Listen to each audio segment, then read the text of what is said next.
Hey guys, little bit different type of video for you today. Hold on, I'm having some trouble trying to open this. Just hold on, I'll use my teeth. Yeah, that's better. Anyway, today we're going to be checking out these oven mitts.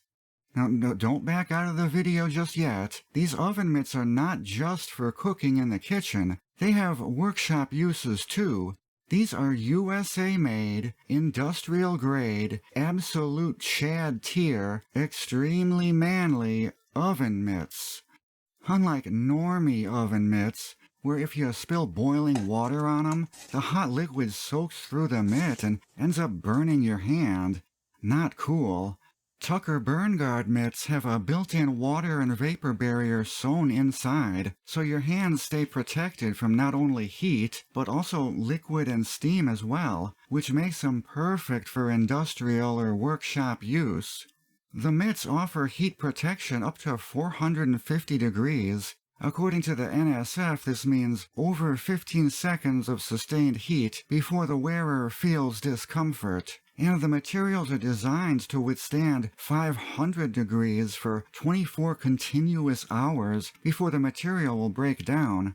The mitts are constructed with a slightly soft liner on the inside, but it's not too soft, it's still manly. The insulation and vapor barrier on the inside, and then an outer shell. The outer shell only comes in 2 colors. The red mitts are a poly-cotton outer shell.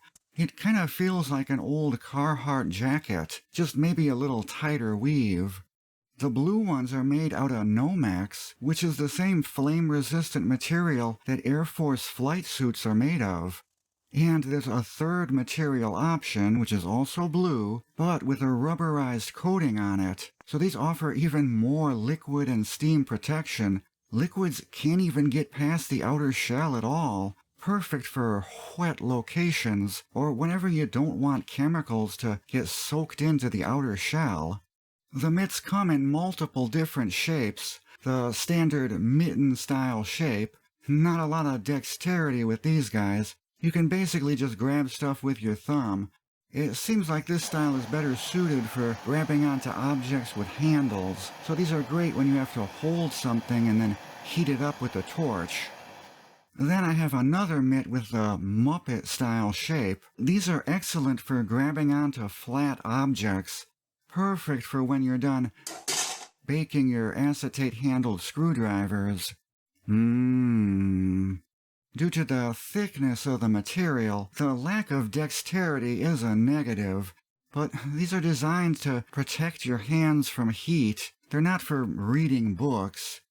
If you need more dexterity, they do have a few other shapes. These 3, 4, and 5-finger models might show some more promise for use in the shop as welding gloves. And they even have a full wizard sleeve. That's how I found out about these in the first place. I saw a dude welding and he had the full Tucker Burnguard wizard sleeve. He said it was great for keeping weld splatter off of your arms. And they have traditional rectangular hot pads too. These can be used as shop trivets, so if you're heating something up for rust bluing and you need to set it down, it won't burn a mark into your workbench. The negative I found on these is this elastic strap, which is supposed to let you attach the pad to your wrist, but as you can see on mine, the elastic has degraded and loosened up over the years, so I should probably just cut that off of mine. These pads are at least 5 years old, and other than the elastic breaking down on the one that I use the most, they've held up fine. The Muppet glove, and other than some stains, it's also in great shape. They say these are machine washable, but I've never washed mine. Now obviously, since I'm not a professional fabricator, I'm not using these every day. There's no way they'd hold up for 15 years under industrial use. But if you want top-tier oven mitts for your kitchen or occasional use out in the shop, these might be the last oven mitts you'll ever have to buy. Unfortunately, that quality and USA-made construction comes at a price. These go for around $50 new on Amazon, but I have seen them cheaper through government surplus sites or on eBay. Lightly used examples go for a lot less. Anyway, this was another item that I found interesting and figured not a whole lot of people have heard about it. So be sure you're subscribed if you like this kind of random content. Thanks everyone for watching. See you later. Bye.